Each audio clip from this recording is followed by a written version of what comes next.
It is 6:50 here, Big 550 KTRS, and it was a little over a week ago that our coworker and good friend John Carney fell ill. He's been in the hospital ever since, and we've all been praying for him. He called me this morning and said, any chance you can squeeze me in for a quick chat? So, live from the hospital room, good morning, Mr. John Carney. Hey, buddy. Yeah, nice to be back on the air. I was going to do it with Bob Romanek, but apparently I wasn't dirty enough. I see you're the funny bone wasn't affected by the surgery. John. Hi, kids. First of all, everybody wants to know, how are you feeling?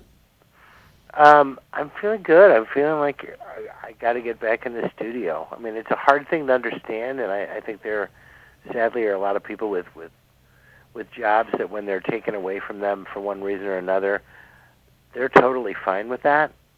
I'm going nuts not being able to connect, not with you guys necessarily, but I mean just with the listeners in general and talk about what's going on and just be in the middle of it. But I know this is a slow process, and, you know, McGraw, you actually know more about what happened to me than I do, because I was about as drugged as Keith Richards on the 1978 Steel Wheels tour.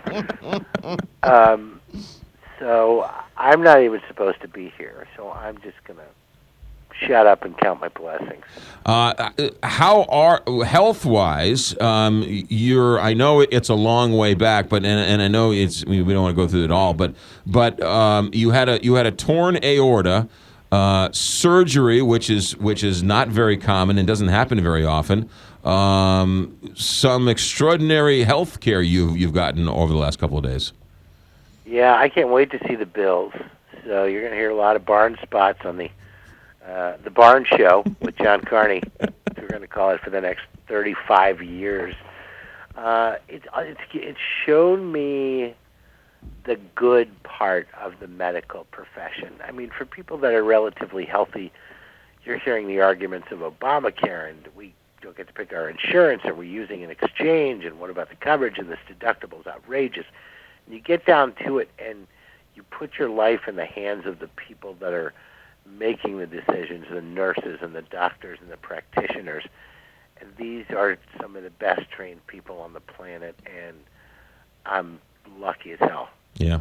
You know that you have a lot of people, a lot of our listeners, a lot of supporters who have been really praying for you. I'm sure you know that. I've met them both.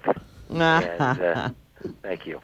Hopefully I'm not here all week, because I do have to get out in time for the 16th annual Carnival, which there are still tickets available for. We'll get to that in a second, but how much of the support and prayers and good feelings were able to sort of break through the clutter and you are actually able to hear and or know about? You know, it's hard to even wrap my brain around. It continues to happen. I got an email today that my band was supposed to play at the wine bar out at Newtown Friday night, and another band's going to do it, obviously, because I'm not going to make it. But they've decided to do it and make it a charity benefit for my family. You know, another dear friend of mine, Maria, started a Kickstarter campaign that I was really reluctant about, and it felt really awkward to be the object of charity as opposed to the one calling people up going, hey, what are you going to give me for my auction? But it's humbling, and sometimes you just have to step back and say, thank you. Yeah, yeah. Talk about your Carney event, which is coming up here at the end of the month. Is it? Yes. God, I forgot all about it. 27th, Ameristar, and you talk about people stepping up and the love and all that. I mean, a lot of this, I have a committee, but a lot of this is on other people's plates, like Paula and other folks. But much of the restaurants and the comics and all the things that I normally do, obviously I can't do from a hospital bed.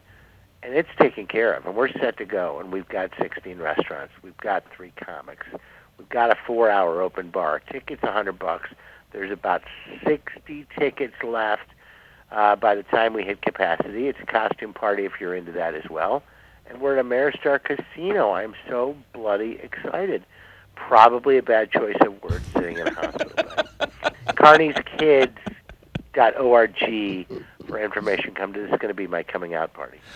So you are now. No one wants you to rush or push, but there's a realistic chance. I mean, is that your goal to sort of be there? At the event? Yeah.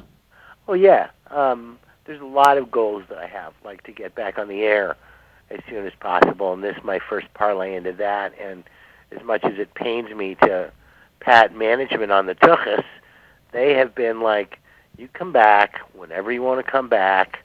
If we need to set it up so you can do some things from home and do your show, that's fine. You want a few more weeks to do your show, fine. So they've been really accommodating, but I am chomping at the bit, and I miss all of you guys so much. Ladies and gentlemen, John Carney from the hospital room. Legend. John, you sound great. You sound stronger than you did on Saturday, and I know you wish you were all back by today, but it's a slow process. Don't rush it. Slow and steady wins the race. It's great to hear your voice, and we'll do everything we can for Carney Kids and the big event. Thanks, kids, and I hope to see you in person soon. Ladies and gentlemen, John Carney. John, be good. Love you, man. All right, buddy. Love you All guys. right. 6:57 here, Big 550 KTRS, right? Sounds good. He really does. Yeah, he does. He sounds like John Carney. He definitely, he's back. We'll check the roads in a moment. 6:58, Big 550 KTRS. Hi, this is Jeff Lapidus, the retirement coach. If you want to make smart choices about your retirement planning, listen to my show, Straight Talk on Retirement, this Saturday at 10 a.m. here on the Big 550 KTRS. One of the safest and most secure investments you can make is the remodeling